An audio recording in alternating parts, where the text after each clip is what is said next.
Redwood Voice News here is with Congressman Jared Huffman, the ranking member of the Natural Resources Committee, if I'm not mistaken. What brought you up to do the town hall here in Del Norte County today? Well, I'm trying to do town halls throughout my district. It's been a few months since I've been to Del Norte County, so I'm really grateful that the schedule worked out and people agreed to spend their Sunday morning with me. Yeah, so we had a couple of questions too about the sell-off of public lands. Did you want to address that a little bit further? Sure. Yeah, we've seen a couple of proposals to sell off millions of acres of public lands that I oppose. We talked today about the fact that there is bipartisan opposition to this. I'm grateful for that.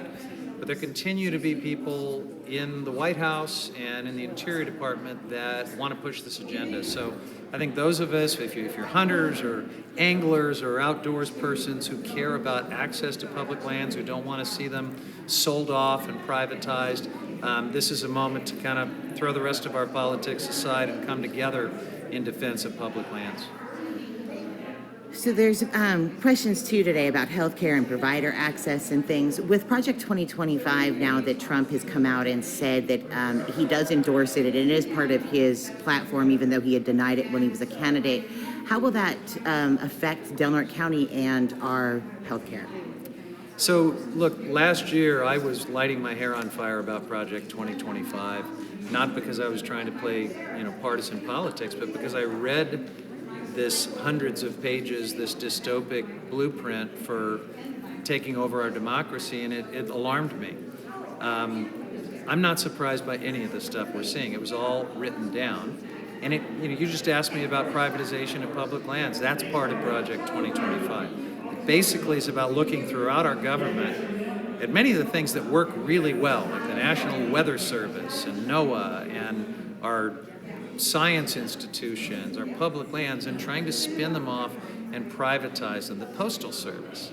So I oppose all of that. I think there are some important things that we just need for government to do without trying to maximize some profit bottom line for a hedge fund. And we're going to have to fight back against this agenda. We all knew that Trump supported Project 2025.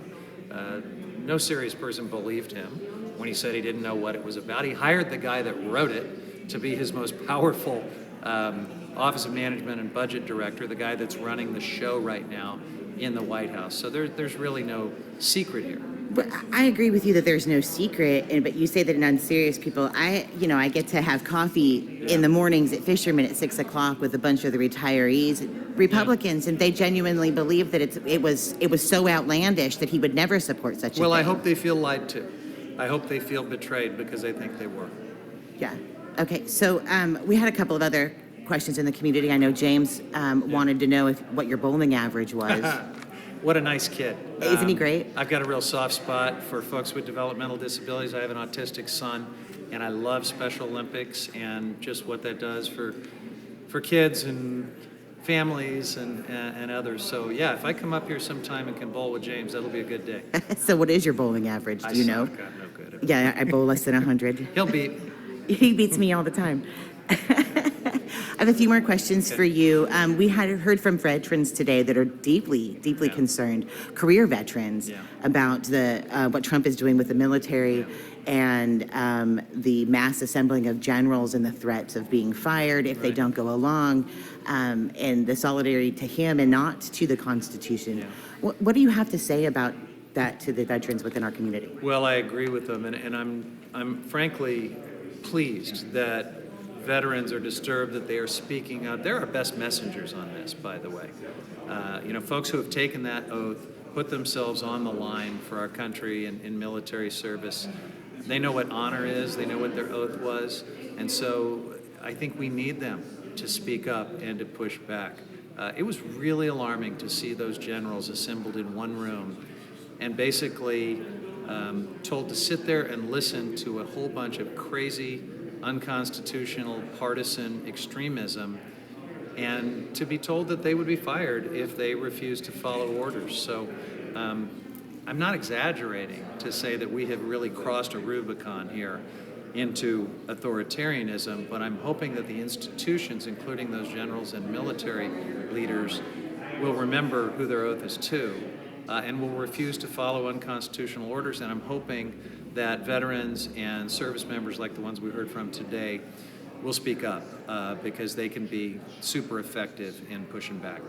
But we already see examples of where our institutions are failing and getting in line with our colleges, with press, with the attack on free speech, with the freedom of the press and those types of things. You see examples both ways, though.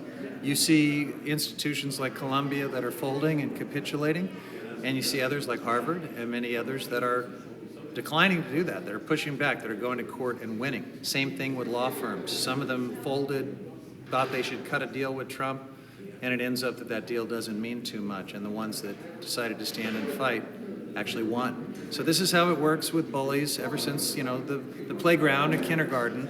When someone finally stands up and pushes back, that's how you deal with bullies.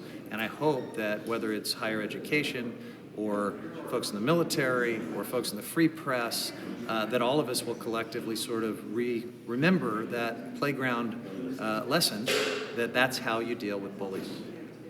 Okay, so again, to go back to a little bit of the things about Project 2025 and healthcare, with the dismantling of our healthcare system and the devastating effects that will have on Del Norte County, where our population, as you're aware, is below the poverty line, extremely poverty, right? More than half of us. So with that, with the loss of healthcare for us here, and then the dismantling of the Department of Education, we don't have a tax base. 80% of our land is owned by the state or the federal government. What do people in our community, what do our teachers in our school district do? You've flagged several of the impacts that are going to be felt. Medicaid cuts are going to hammer Del Norte counties and communities like Del Norte County. Folks with disabilities, nursing home care, probably, I know district-wide, more than 30% of my constituents depend on Medicaid. I would bet that number is significantly higher in Del Norte. And the value of it is even greater because community health clinics, Indian health services, these are the front lines of health care. And when you do these Medicaid cuts, all of it begins to unravel. And that spills out into every other part of our healthcare system. Rural hospitals are going to absolutely have a hard time keeping the lights on. I've heard that as many as 20 rural hospitals in California could close next year because of these cuts. So I agree with you, the cuts are extreme. It's one of the reasons I'm standing here talking to you in the middle of a government shutdown, because I am drawing the line. I am not going to green light and acquiesce to going off this healthcare cliff. I'm going to stand and fight to end the cuts and to save healthcare.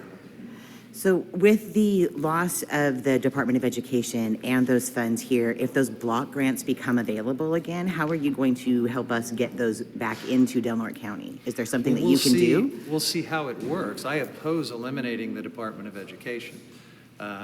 We've got a system that's built up over many, many years on how to do special education and other things where federal funding from the Department of Education flows through to counties. You can't just wipe all that away and throw block grants at states and assume everything is going to be okay. So I'm going to fight that, and I'm going to oppose it in every way I can. Okay. And then I have a personal question for you. As a Republican, what do you say to other Republicans who have not, that don't embrace the fascism that we're quickly sliding into, and the takeover of the grab of power by the presidency and those types of things? What do you say to other Republicans who are like me in Del Norte County within your district, as your district expands, when Prop 50 passes, that are conservative? I would say to you that we need you.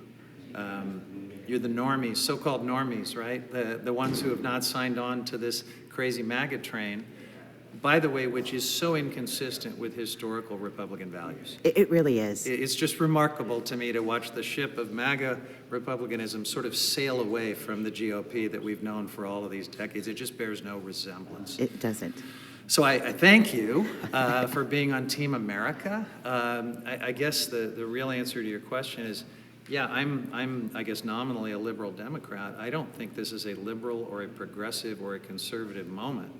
I think it's an American moment, and I'm delighted to work with Liz Cheney and Adam Kinzinger and any other sort of Team America Republicans to save the republic, because I think that's literally the moment that we're in right now. We can go back to disagreeing about, tax rates and regulation. I'm almost nostalgic about those debates. It seems so quaint, I would love to be in a functional country where we got to have debates about stuff like that, instead of whether we should roll the military through Portland, Oregon, and just defy court orders and do all of this unrecognizable stuff. And what, again, right, is the personal issue here as I'm talking to my Congress representative.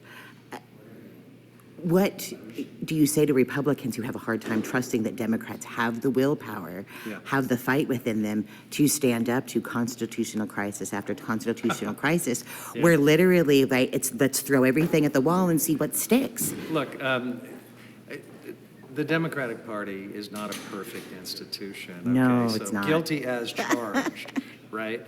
But where else are you going to go in this moment?